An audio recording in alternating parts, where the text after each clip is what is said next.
Ready.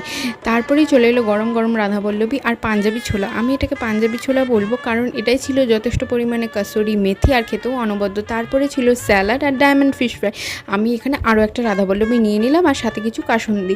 Diamond fish ফ্রাইয়ের ভেতরে পর্যাপ্ত পরিমাণে মাছ না থাকলেও কাসুন্দি দিয়ে মাখিয়ে খেতে বেশ লাগছিল। আমি আমার ফিশ ফ্রাইয়ের কোটা পূর্ণ করার জন্য আরেকটা ফিশ ফ্রাই নিয়ে নিলাম। তারপরেই ছিল বাঙালির ফ্রায়েড রাইস আর তার সাথে ছিল চিলি ফিশ, যেটাকে আমার বর চিলি চিকেন ভেবে খেয়েই যাচ্ছিলো। মাছটা ছিল বেশ ফ্রেশ আর এর গ্রেভিটা দিয়ে ভাত মাখিয়ে খেতে বেশ লাগছিলো। তারপরেই চলে এলো লাল লাল ঝাল ঝাল মাটন কষা। মাটন কষাটা ছিল অনবদ্য কারণ এর টেস্ট ছিল খুবই অসাধারণ।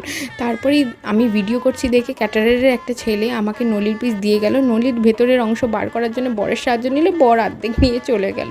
তারপরেই চলে এলো আমের চাটনি, সন্দেশ, পাঁপড় এবং